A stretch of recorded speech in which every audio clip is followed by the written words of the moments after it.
Hiya and welcome to the Teen Whisperer, the podcast for mums of teenage daughters who are trying their best to figure out this whole, teenager thing without completely losing the plot. I'm Rach Friedli and I help mums just like you build stronger, more connected relationships with your daughters by understanding what's really going on beneath all those eye rolls and slam doors. And oh yeah, by the way, I'm a mum too, so 100% I get it. Together we'll tackle the highs, the lows and everything else in between with a physiology first approach. So welcome to today's episode. I have a question for you. Do you ever feel like your self-worth is tied to how much you get done in a day?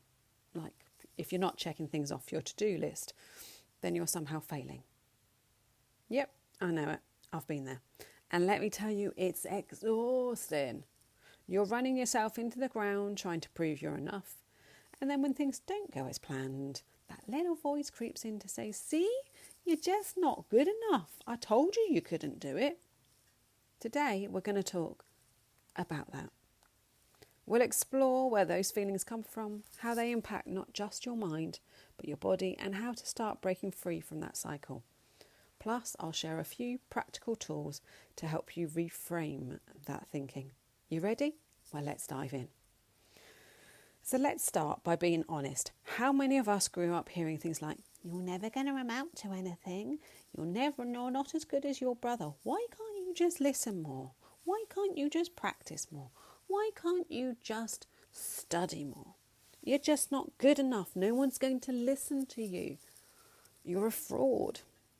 I mean, maybe those things weren't said directly, but it was implied in the way expectations were set or the way failure wasn't an option.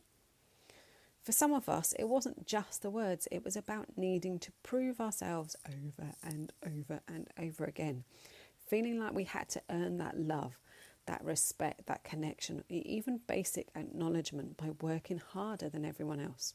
And as women, as we all know, we work way harder than those men just to prove a certain point. Somewhere along the way, and those beliefs have got stuck.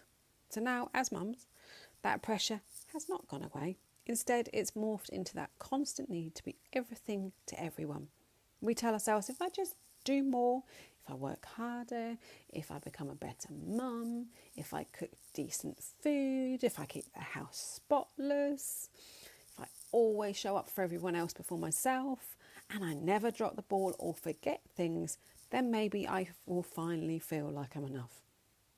But here's the thing, it just doesn't work, because no matter how hard you do things, no matter how much you do, that feeling just doesn't go away. Why? Well, because self-worth has nothing to do with how much you get done.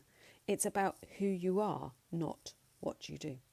After all, we are human beings, not human doers. So what happens when you're stuck in this cycle of tying self-worth to productivity? Well, it's not just a mental battle, it's a full-on body experience. So think about the last time you felt like you had let somebody down or hadn't done enough, in inverted commas. Did you notice your body's reaction? Maybe you felt your heart race or your stomach churn, you felt sick, or maybe you felt hot and your hands got clammy, or you felt thirsty. It just felt like you couldn't get enough drink, or you felt hungry, whatever it was. Maybe you couldn't sleep because your mind wouldn't stop replaying anything that you should have done, in inverted commas again. This is your body's fight or flight response kicking in. Your brain is perceiving a threat, not a real one like being chased by that saber-toothed tiger, but a perceived one like missing an important meeting or feeling judged by other mums or other family members. Your brain reacts in exactly the same way because your brain doesn't know the difference. It pumps out stress hormones like cortisol, making you feel on edge, irritable, or downright exhausted. And the problem is you're stuck in this constant evolving loop. It's not just about one bad day. Over time, chronic stress can lead to burnout, overwhelm, and even physical health issues. And as mums, we tend to ignore these signs because we think, I don't have time to fall apart. I don't have time to stop. I have to keep going. But let me tell you something. Ignoring the signs doesn't make them go away. In fact, it makes it way harder to break these cycles. So how do we break these cycles? Well, I'm so glad you asked. It all begins with awareness, which is what we're doing right now. So when you start to feel your stress levels rising and those beginning symptoms start showing up for you, so things like your heart racing, your muscles getting tight, aches and pains around your body, feeling sick, feeling thirsty, feeling tired, pause and ask yourself, what am I feeling right now? What triggered this? Am I reacting to the present moment, or is this an old story resurfacing? So most of the time, the stress we feel isn't about what's happening right now. It's about those old beliefs creeping back in. The ones that tell us we're not good enough unless we're constantly doing. So these are all connected to an emotional memory. And your brain will literally take you all the way back to when you first felt those symptoms, even though the situation is completely different. It will give you those exact symptoms over and over again unless you break that cycle. So recognizing this is the first step to breaking free from those behavior patterns.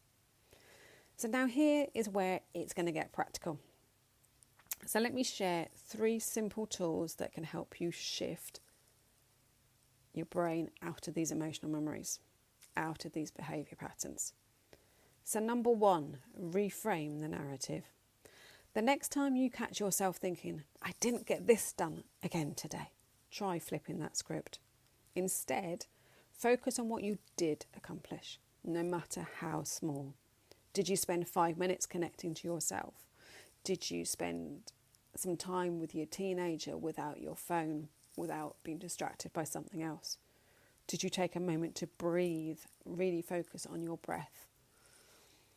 Those wins matter way more than those things that you do for everyone else. Number 2, practice compassionate self-talk. So imagine the way you speak to your best friend if she came to you feeling overwhelmed. You wouldn't say to her, well, you should have done more. Come on, you can do way more than that. You'd reassure her. You'd sit down with her. You would remind her of her strengths and encourage her to take care of yourself. So you'd recognise those needs. So start speaking to yourself with the same kindness and recognising that you have needs too. And number 3, set realistic goals. So it's easy to feel like you're failing when your to-do list is endless. Instead, focus on 1 to 3 priorities a day. That is your max, no more. By setting achievable goals, you're less likely to feel overwhelmed and more likely to end your day feeling accomplished. And at the end of that, you can also add in a gratitude journal. So write down 3 things that you're grateful for at the end of your day. It allows you to focus on the positives of your day, especially if you do it in the evening, because then it sets your brain into that calming stage so you're ready to go to sleep. So here's my message for you today. Your worth is not tied to your to-do list. You are enough, way more than enough. Not because of what you do, but because of who you are.